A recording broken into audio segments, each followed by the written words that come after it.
तो अब हमारा नेक्स्ट टॉपिक है फैराडेज फर्स्ट लॉ। तो हम फैराडे के फर्स्ट लॉ को डिस्कस करेंगे जो कि बोर्ड एग्जाम में हर साल आता है। लेकिन बोर्ड एग्जाम में या तो आपको इसके ऊपर न्यूमेरिकल देखने को मिलेगा या तो डायरेक्ट आपको स्टेट करने को आता है। तो हम फैराडे का फर्स्ट लॉ तो समझेंगे ही बट विद कॉन्सेप्ट। तो फैराडे का first law according to NCERT वो ये कहता है the amount of chemical reaction which occurs at any electrode during electrolysis by a current is proportional to quantity of electricity pass through the electrolyte, जो कि solution या तो melt होगी। मतलब जितनी भी केमिकल रिएक्शन होती है इलेक्ट्रोलिसिस पे वो करंट के प्रोपोर्शनल होती है। Is W gram of substance and Q coulomb of charge, that is W is directly proportional to Q। तो जितना ज्यादा वेट डिपॉजिट करोगे उतना ज्यादा चार्ज डिपॉजिट होगा एंड उतना ही। और अगर हम इसको इक्वल करें तो W की वैल्यू होगी ZQ एंड Z हमारा इलेक्ट्रोकेमिकल इक्विवेलेंट है।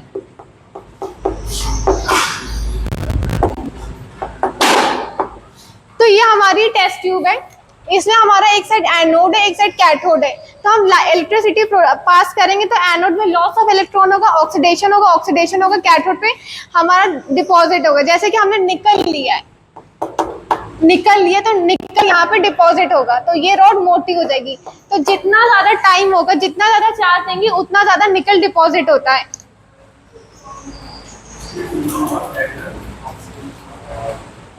मतलब जब तक हम करंट पास करेंगे तब तक निकल हमारा डिपॉजिट होता है कैथोड पे। तो जितना ज्यादा टाइम होगा उतना ज्यादा हम करंट देंगे उतना ज्यादा W gram of substance that is निकल हमारा डिपॉजिट होगा।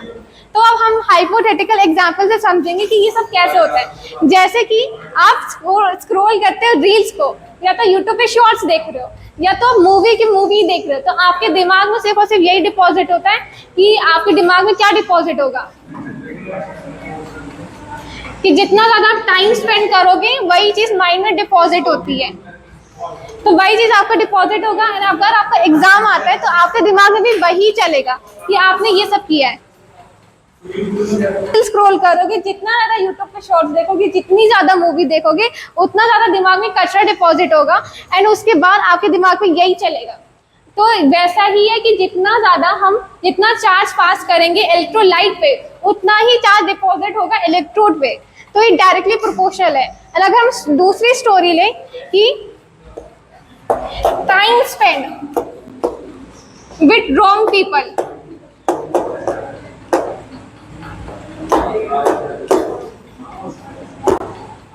जो कि आपका बुरा चाहते हैं। तो बुरे लोगों में कोई भी हो सकता है, आपका सीनियर हो सकता है, आपका दोस्त हो सकता है या किसी के एक्स भी हो सकते हैं, कोई भी हो सकता है। आप जितना ज्यादा इनके साथ टाइम स्पेंड करोगे उतना ज्यादा आपके माइंड में नेगेटिव थॉट्स आएंगे, आपका फोकस खराब होगा। तो वही है कि जितना ज्यादा आप अपना दिमाग खराब करते हैं दूसरे फालतू लोगों के पीछे, वो कोई भी हो सकता है, आपका दोस्त भी हो सकता है आपका, और वो दुश्मन के फॉर्म में अच्छे से बन के रहता है, उतनी ज्यादा आपकी लाइफ चौपट होगी। क्योंकि फोकस तो होगा नहीं, तो जब फोकस नहीं होगा तो पढ़ाई नहीं होगी, जब पढ़ाई नहीं होगी तो आपकी कोई एग्जाम क्रैक नहीं होगा, जब एग्जाम क्रैक नहीं होगा तो आपको जॉब तो मिलेगी ही नहीं। तो वैसे ही कि जितना ज्यादा हम टाइम देते हैं करंट को पास करते हैं उतना ही W ग्राम ऑफ सब्सटेंस हमारा कैथोड पे डिपॉजिट होता है। दैट इज हमारा फैराडे का first law. The amount of chemical reaction which occurs at any electrode during electrolysis के दौरान जितनी भी रिएक्शन होती है करंट के थ्रू और प्रोपोर्शनल होती है कि quantity of electricity pass during the electrolyte, जो कि सॉल्यूशन हो सकता है मेल्ट हो सकता है। दैट इज जितना ज्यादा हमारा W gram of substance deposit होगा टाइम और करंट के प्रोपोर्शन में उतना ज्यादा हमारी इलेक्ट्रिसिटी पास होगी। तो दैट इज फैराडे का फर्स्ट लॉ जिसका Z है इलेक्ट्रोकेमिकल इक्विवेलेंट। हटो। हेलो एवरीवन, आज हम लोग पढ़ेंगे basic concept of electrochemistry. Electrochemistry से पढ़ने से पहले ये जरूरी कि उसकी जो बेसिक टर्म्स है वो हमें क्लियर हो ताकि हमें चैप्टर अच्छे से समझ आए। तो लेट्स स्टार्ट। तो सबसे पहले था हमारा स्पॉन्टेनियस रिएक्शन। तो हम पहले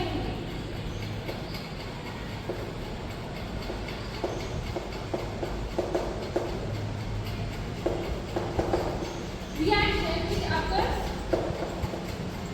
naturally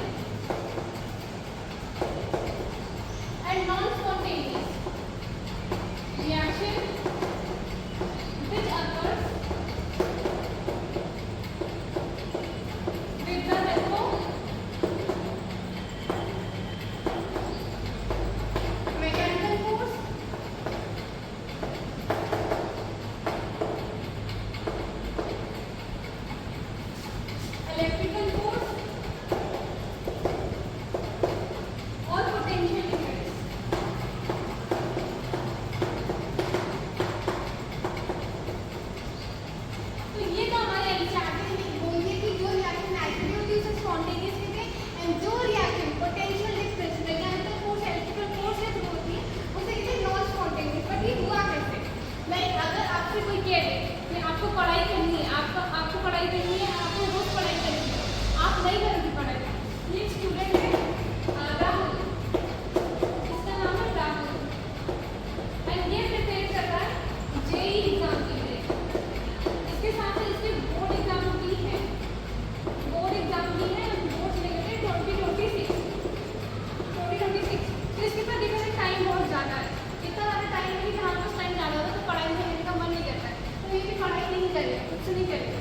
बट अब अगर राहुल के सर पे मम्मी डंडा लेके आ जाए कि भाई पढ़ाई करनी है ना, अब दूसरा केस लेते हैं कि राहुल के सर पे मम्मी डंडा लेके आ जाए कि मार रही है, फोर्स में ला रही, पोटेंशियल डिफरेंस लग रहा है, तो वो नॉन स्पॉन्टेनियस मैच है। बट स्पॉन्टेनियस है जो इंसान खुद से काम करे। बट यही राहुल का केस 2 है कि राहुल को जाना है मूवी देखने, राहुल को जाना है मूवी देखने और फेमस ने चले थे नेहा, नेहा इसको जाना है मूवी देखने, इसकी प्लानिंग होती है मूवी देखने जाने। तो अब जब इसको मूवी देखने जाना है तो ये एकदम भी मम्मी से परमिशन लेने की कोशिश या फिर मैं थक गया स्कूल जाके बहुत ज़्यादा काम किया सोचेगा, वो बिल्कुल नहीं सोचेगा। मूवी डेट के लिए वो चले जाएगा, मूवी डेट हो या फिर बाहर अपने फ्रेंड्स के साथ खेलना हो, गेम्स खेलना हो, क्रिकेट मैच देखना हो, चले जाएगा करेगा, क्योंकि उसमें उसकी मर्जी है, नेचुरली करता रहो। तो उसे कहेंगे स्पॉन्टेनियस रिएक्शन, जो रिएक्शन खुद से होगी, नेचुरली होगी, बिना किसी फोर्स के होगी। Non spontaneous on the other hand which occur with the help of mechanical force, electrical force और पोटेंशियल डिफरेंस, जिसमें हमें खुद से इनपुट देना पड़ रहा है, हमें मेहनत करनी पड़ रही है। कोई जब तक मम्मी नहीं चिल्लाएगी, एग्जाम आने वाली डंडा नहीं मारेगी, पढ़ाई नहीं होगी। और जिस चीज़ में हम एफर्ट अगर ऐसा कर रहे हैं तो वो नॉन स्पॉन्टेनियस है। अब देखते हैं इलेक्ट्रोकेमिस्ट्री क्या है, जो कि हमारा चैप्टर है, study of production of electricity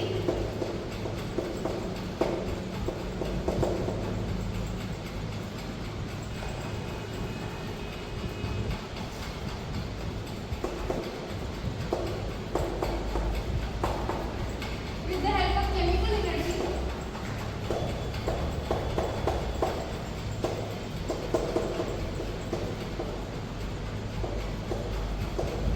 released during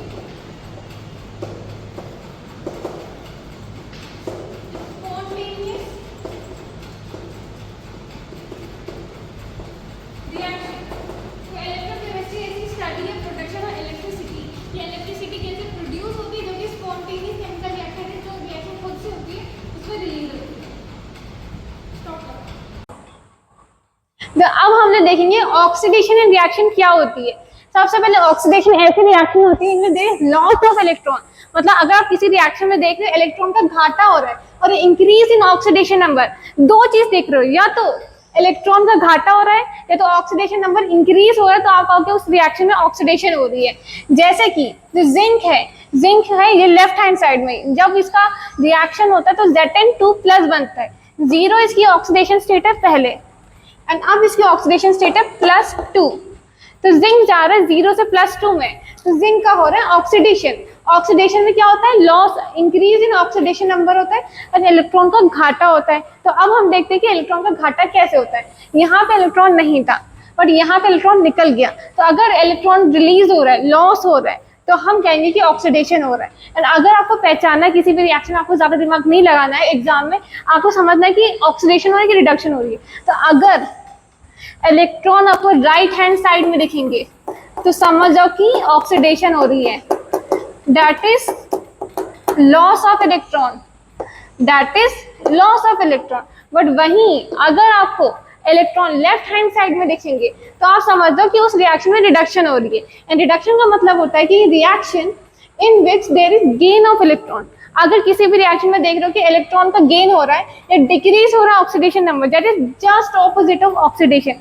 या तो इलेक्ट्रॉन गेन होगा या तो डिक्रीज होगा ऑक्सीडेशन नंबर में, तो हम कहेंगे उस रिएक्शन में रिडक्शन हो रही है। जैसे कि जो यहाँ पे कॉपर है, हमारा कॉपर पहले वो +2 ऑक्सीडेशन स्टेट में, बट जब वो 2 इलेक्ट्रॉन को गेन करता है तो वो 0 ऑक्सीडेशन स्टेट में जाता है, +2 से 0। तो यहाँ पे क्या हो रहा है, ऑक्सीडेशन स्टेट डिक्रीज हो रही है, डिक्रीज हो रही है, एंड इलेक्ट्रॉन का गेन हो रहा है, ये इसने इलेक्ट्रॉन गेन कर लिए। तो अगर आपको पहचानना है कि कौन सी रिएक्शन है, तो देखो इलेक्ट्रॉन कहाँ, अगर इलेक्ट्रॉन राइट हैंड साइड में तो समझ लो कि घाटा हो रहा है, ऑक्सीडेशन हो रही है, लॉस ऑफ इलेक्ट्रॉन हो रहा है। एंड इसकी ट्रिक है ऑयल, इसकी ट्रिक है oil, that is oxidation is loss of electron, oxidation is loss of electron, मतलब ऑक्सीडेशन में लॉस होता है and reduction is gain of electron. And जिस सब्सटेंस में ऑक्सीडेशन होती है, सब्सटेंस विच अंडरगोस ऑक्सीडेशन, जिस सब्सटेंस ऑक्सीडेशन होती है उसे हम रेड्यूसिंग एजेंट या रिडक्टेंट कहते हैं। क्योंकि जो पावर होती है वो अपने ऊपर तो रखोगे नहीं, अगर आपको किसी से काम करवाना है, आप चाहते हो कि इस क्लासरूम की सफाई हो, ये फैन गंदे हो गए हैं और जमीन गंदी है, तो आप पावर किसी और के ऊपर रखोगे, काम किसी और से करवाओगे। तो वैसा ही होता है कि जो सब्सटेंस जो अंडरगोस ऑक्सीडेशन, तो पावर अपने ऊपर थोड़ी रखेगा, वो दूसरे के ऊपर पावर रखेगा, तो उसे एजेंट बोलेंगे, रेड्यूसिंग एजेंट या तो रिडक्टेंट बोलेंगे, क्योंकि पावर वो दूसरे के ऊपर रखेगा, हुक्म से दूसरे के ऊपर चलाओगे। तो वैसे ही है कि जब रिडक्शन में जो substance which undergoes reaction reduction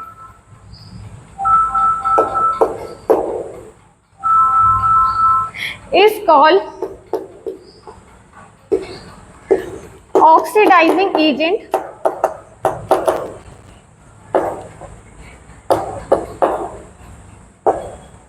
और ऑक्सीडेंट। तो जिस सब्सटेंस में रिडक्शन होती है तो वो पावर रखेगा दूसरे के ऊपर, पावर जब दूसरे के ऊपर रखेगा तो ऑक्सीडाइजिंग पावर रखेगा, उसे ऑक्सीडेंट बोलेंगे। काटो। अब हम लोग देखेंगे इलेक्ट्रोलाइट, इलेक्ट्रोलाइट के बारे में एंड उसके टाइप्स देखेंगे। तो सबसे पहले देखते हैं कि इलेक्ट्रोलाइट होता क्या है। सब्सटेंस विच डिसोसिएट्स इनटू रे आयंस बाय पासिंग इलेक्ट्रिसिटी, जो एक्वस सॉल्यूशन में टूट जाते हैं इलेक्ट्रिसिटी पास करते ही, उन्हें हम कहते हैं इलेक्ट्रोलाइट, जो टूट के चूर हो जाए। जैसे कि NaCl है, NaCl है, आप इसको डालोगे एक बीकर में एंड आप इलेक्ट्रिसिटी पास कर दोगे, तो NaCl टूटेगा Na प्लस में एंड Cl नेगेटिव में, दैट इज कैटायन में टूटेगा, एनायन में टूटेगा हमारा NaCl, जो कि इलेक्ट्रोलाइट है। तो जो सब्सटेंस टूट के चूचूर हो जाते हैं, जैसे ही आप पानी में डालोगे, एक्वा सॉल्यूशन में डालोगे, इलेक्ट्रिसिटी पास करोगे, तो उसे हम इलेक्ट्रोलाइट कहते हैं। एंड हमारे इलेक्ट्रोलाइट भी दो टाइप्स के होते हैं, एक है हमारी स्ट्रॉन्ग इलेक्ट्रोलाइट, दूसरी है वीक इलेक्ट्रोलाइट। तो strong electrolyte is which dissociates completely, ऐसी इलेक्ट्रोलाइट जो पूरी तरह से टूट जाए, मतलब उसका थोड़ा सा भी कुछ बचेगा नहीं। एंड 100% डिग्री ऑफ डिसोसिएशन आपको देखने को मिलता है in case of strong electrolyte. इसमें आता है हमारा H2SO4, sulphuric acid, HCl, NaOH, KOH, तो ये सारे हमारे स्ट्रॉन्ग के एग्जाम्पल है। वीक इलेक्ट्रोलाइट वैसी जो पार्शियली डिसोसिएट होती है, यहाँ पे 100% डिग्री ऑफ डिसोसिएशन नहीं मिलेगा,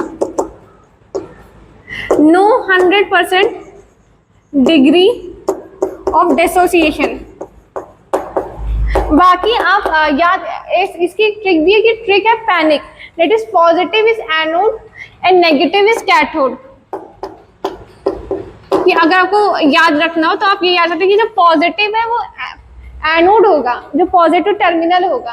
फिर एनोड क्या है, एनोड पे क्या जाएगा, एनायन जाएगा, क्योंकि एनायन नेगेटिव है। कैटायन है, कैथोड पे जाएगा, क्योंकि कैटायन पॉजिटिव होता है, कैथोड नेगेटिव होता है। तो ये हमें पार्ट होती है कि स्ट्रॉन्ग इलेक्ट्रोलाइट, वीक इलेक्ट्रोलाइट होता क्या है। बट आप देखते हैं कुछ ऐसे एग्जाम्पल जो कि रियल लाइफ में हमारे काम आते हैं। जैसे कि यहाँ पे है दो लोग, नाम क्या ले, एक का नाम लेते हैं आयुष, तो एक का नाम लेते हैं आयुष, दूसरी का नाम लेते हैं, एक लड़की का नाम क्या ले, लड़की का नाम जोया। आयुष एंड जोया एक दूसरे से बहुत ज्यादा प्यार करते हैं, इनमें प्यार बहुत ज्यादा, इतना ज्यादा प्यार है कि इन्हें कोई मतलब नहीं कि जिंदगी में जेई क्रैक करना है, प्लेसमेंट लेनी है, 1 करोड़ 2 करोड़ की, लाइफ में कुछ करना भी है। इन्हें इतना ज्यादा प्यार है कि पूरे टाइम ये लोग लगे रहते, टाइम स्पेंड करते बहुत ज्यादा, बहुत ज्यादा, नो स्टडी। और ये दोनों में एक दूसरे में इतना प्यार है कि ट्रस्ट भी बहुत ज्यादा है, ट्रस्ट भी बहुत ज्यादा है, सच्चा प्यार, ट्रू लव, ट्रू लव है। तो अगर इनमें से कोई एक भी एक को धोखा देता है ना, जैसे कि आयुष ने इसको धोखा दे दिया क्योंकि आयुष निकला प्ले बॉय या फिर उसके इंटेंशन सही नहीं थे, उसे कोई और लड़की अच्छी लगती है, तो अब वो क्या करता है, अपना दिल किसी और को दे देता है, वो इसका दिल तोड़ तोड़ के चूर चूर कर देता है।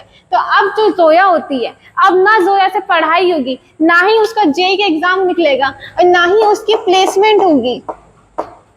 तो जोया का सपना था कि आईआईटी दिल्ली में एडमिशन लेना, बीटेक इन कंप्यूटर साइंस, क्योंकि सबको पता है कि अगर आईआईटी में एक बार एडमिशन हो गया, जेई एडवांस क्लियर करके लाइफ सेट है, प्लेसमेंट तो लगी जाएगी, 20-30 लाख तो मिल ही जाएगा, मेहनत करेंगे जो लोग तो करोड़ों में चले जाएगा। तो जोया का जो सपना है वो छूट के चूर हो जाता है, क्योंकि उसका जो ट्रू लव था, उसने सच्चा प्यार किया था, उसने मेहनत की थी, उसने बहुत ज्यादा एफर्ट्स लगाए थे, बट आयुष ने उसे चीट किया। आयुष ने उसको चीट किया गंदा वाला दूसरे के लिए, और दूसरी लड़की का नाम था, जो भी लड़की का नाम था, तो अब उसकी पढ़ाई नहीं होगी। तो स्ट्रॉन्ग इलेक्ट्रोलाइट वही है कि डिसोसिएट्स कंप्लीटली। अगर आप इसे तोड़ोगे, इलेक्ट्रिसिटी पास करोगे तो 100% डिग्री ऑफ डिसोसिएशन मिलेगा, जैसे कि KOH, potassium hydroxide, sodium hydroxide, HCl and dilute sulphuric acid, ये सब आप डालोगे, इलेक्ट्रिसिटी पास करोगे, 100% डिग्री ऑफ डिसोसिएशन मिलने को मिलेगा, क्योंकि स्ट्रॉन्ग है, ट्रू लव है। But on the other hand जो वीक इलेक्ट्रोलाइट होती है, इसमें होते कैरेक्टर चेंज करते हैं, इसमें होते कैरेक्टर चेंज करेंगे। तो इसमें हम ले लेते हैं जैनब, लड़की में ले लेते हैं जैनब, और लड़के में ले लेते हैं विनय। ये लोग भी एक दूसरे से बहुत प्यार करते हैं, बट इन्हें अंदर ही अंदर पता होता है कि अभी कौन सा टाइम चल रहा है, 2025, और ये लोग हैं दिल्ली में, जहाँ पे हुकअप कल्चर इतना ज्यादा है। तो इन्हें पता होता है कि अगली वाली तो काट के जा सकती है, तो इन्हें पता होता है अंदर से कि अगर दूर भी चले जाते हैं, ब्रेकअप भी हो जाएगा, तो पढ़ाई करेंगे, पढ़ाई पे फोकस करेंगी, इनका होता है। तो इसमें होता है कि जैनब चीटर निकलती है, जैनब होती है धोखेबाज। जैनब को होता है कि विनय अब टाइम नहीं दे रहा ज्यादा, क्योंकि विनय को होता है कि विनय को जेई क्रैक करना है, उसको बोर्ड टॉपर बनना है, बोर्ड्स 2026 जो कि आ रहा है, उसमें विनय को टॉपर बनना है। तो अगर उसको टॉपर बनना है तो उसको डेली 6 आवर्स सेल्फ स्टडी करनी होगी। सेल्फ स्टडी के अलावा उसको 6 घंटा क्लास लेगा, कोचिंग, स्कूल सब मिला के, तो उसका पूरा टाइम तो पढ़ने में चलेगा। अब वो जैनब को क्या ही टाइम देगा, तो जैनब को टाइम नहीं मिला। जैनब ने कहा breakup, we can't live with each other when you can't give me time. तो विनय का दिल वैसे टूट जाता है, पार्शियली डिसोशिएट होता है विनय, क्योंकि विनय को पता होता है कि लड़की धोखेबाज हो सकती है, लड़की काट के जा सकती है, बट अपना करियर नहीं बिगाड़ेंगे, अपना करियर नहीं बिगाड़ेंगे। विनय का 1 हफ्ता बर्बाद होता है, 2 हफ्ता बर्बाद होता है, बट वो अपनी लाइफ चौपट नहीं करता है, वो वापिस से अपने ट्रैक पे आता है और अपनी शिद्दत से पढ़ाई करता है, क्योंकि विनय को पता होता है कि लड़की छोड़ के जा सकती है, अपना दिल टूट सकता है, तो उतना मजबूत होता है। तो यहाँ पे क्या हो रहा है, पार्शियली डिसोशिएट हो रहा है, यहाँ पे पार्शियली डिसोसिएट हो रहा है, दैट इज वीक इलेक्ट्रोलाइट को पानी में डालोगे, दैट इज कार्बोक्सिलिक एसिड की फैमिली, इथेनोइक एसिड है, अल्कलाइन अर्थ मेटल में कैल्शियम हाइड्रोक्साइड, पानी में डालोगे तो ये टूट के चूर जरूर होंगे, बट पार्शियली डिसोसिएट होंगे, 100% डिग्री ऑफ डिसोसिएशन नहीं मिलेगा। तो that is the case of weak electrolyte. तो अगर लाइफ में कुछ बनना है तो इस केस में तो वीक इलेक्ट्रोलाइट बनो, कि कोई छोड़ के जाए, कोई आपका काट के जाए, या आपके लाइफ में कोई आपका दोस्त छोड़ के जाए, या कहीं कोई ट्रस्ट ब्रेक हो, या कुछ भी हो, अपने एम के लिए, अपने सपनों के लिए आपको मेहनत करना है, क्योंकि एट द एंड जो मैटर करता है आपका काम, वही आपकी पर्सनालिटी होती है। कोई भी चीज एट द एंड मैटर नहीं करती कि कौन आपके साथ है, कौन आपके साथ नहीं है।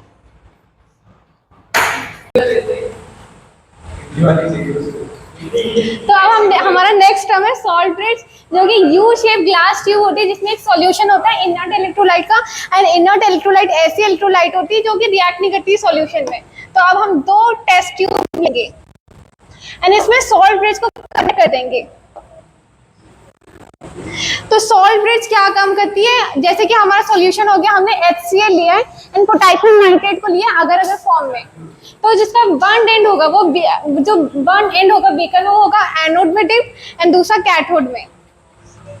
एंड जो सबसे मेन चीज है सॉल्ट ब्रिज के बारे में, कि इसमें बोर्ड्स के प्रीवियस ईयर में हर 2 साल में 2 मार्क्स का क्वेश्चन आता है कि सॉल्ट ब्रिज के फंक्शन आपको बताने होते हैं। तो सबसे पहले इसका ये फंक्शन है, it connect solution of 2 half से, ये दो हाफ सेल है, ये फर्स्ट हाफ सेल एंड दो हाफ सेल है, उसका सॉल्यूशन को कनेक्ट करता है एंड हमारा जो सेल सर्किट है उसे कंप्लीट करता है, सेल सर्किट को कंप्लीट करता है। जैसे कि ये एनोड है एंड ये हो गया हमारा कैथोड, तो इसको ये कंप्लीट करता है एंड हम इसमें इलेक्ट्रिसिटी पास करते हैं, इलेक्ट्रिसिटी प्रोड्यूस होकर दो सॉल्यूशन को कनेक्ट करता है, कंप्लीट करता है सेल सर्किट को and it prevent diffusion of solution from one compartment to another. Salt bridge के कारण जो डिफ्यूजन होता है सॉल्यूशन का एक कंपार्टमेंट से दूसरे कंपार्टमेंट में, वो भी नहीं होता है क्योंकि हम सॉल्ट ब्रिज यूज करते हैं। एंड तीसरा ये है, it maintains neutrality of electron, electron की जो न्यूट्रलिटी है विद इन द सेल के सर्किट में वो मेंटेन होती है, तो इसीलिए सॉल्ट ब्रिज यूज करना चाहिए। एंड ये एनसीईआरटी की डिट्टो लाइन है, कुछ भी ऐसा नहीं है कि एक्स्ट्रा है। बोर्ड्स 2023, 2019, 2017 और काफी बार 2 मार्क्स से पूछा गया है। तो अगर आपको ऐसा है कि आपको न्यूमेरिकल करना नहीं पसंद, तो आप जो छोटे छोटे रीजनिंग वाले क्वेश्चंस होते हैं ये सारे प्रीवियस ईयर भी करते हो तो आराम से पास हो जाओगे। एंड अब हमारा आता है नेक्स्ट टर्म, इलेक्ट्रोकेमिकल सेल। ये एक ऐसी सेल है जो केमिकल एनर्जी को कन्वर्ट करती है इलेक्ट्रिकल एनर्जी में। जैसे कि हमने 2 व्हीकल लिए, एक है एनोड, दूसरा है कैथोड। एंड हम जानते हैं कि पैनिक पॉजिटिव इज एनोड हमारा नेगेटिव टर्मिनल एंड कैथोड हमारा पॉजिटिव है। एंड हमने 2 बीकर ले लिया, तो इसमें जिंक सल्फेट का सॉल्यूशन डाला है, इसमें कॉपर सल्फेट का डाला है, सॉल्ट ब्रिज से कनेक्ट किया। जो सॉल्ट ब्रिज है वो 2 सॉल्यूशन को कनेक्ट कर रहा है, 2 हाफ सेल को कंप्लीट कर रहा है हमारे सेल सर्किट को। तो जैसे ही हम लाइट को इलेक्ट्रिसिटी पास करेंगे तो ये जो इलेक्ट्रॉन्स होंगे, एनोड में क्या होता है, लॉस ऑफ इलेक्ट्रॉन होता है, इलेक्ट्रॉन का लॉस होता है, तो जो इलेक्ट्रॉन होंगे वो पास होंगे एनोड से कैथोड में। कैथोड में होता है रिडक्शन, कैथोड में होता है reduction, that is gain of electron. यहाँ पे होता है इलेक्ट्रॉन का गेन। तो ये जो हमारी रॉड होगी यहाँ पे पतली हो जाएगी एंड यहाँ पे इलेक्ट्रॉन डिपॉजिट होगा एंड ये हमारी रॉड हमारी मोटी हो जाएगी एंड हमारा जो सेल का सर्किट है वो कंप्लीट होगा। एंड जो सॉल्ट ब्रिज है ये कनेक्ट कर रही है solution of 2 half cell and हमारे सेल के सर्किट को ऐसे कंप्लीट करती है। तो ऐसे जो इलेक्ट्रॉन का फ्लो होगा वो होगा एनोड से कैथोड में एंड जो इलेक्ट्रिसिटी का डायरेक्शन होता है वो ऑपोजिट होता है। तो इलेक्ट्रिसिटी हमारी राइट टू लेफ्ट फ्लो होगी, करंट की डायरेक्शन होगी हमारी, करंट को आई से डिनोट करते हैं वो होगा राइट टू लेफ्ट।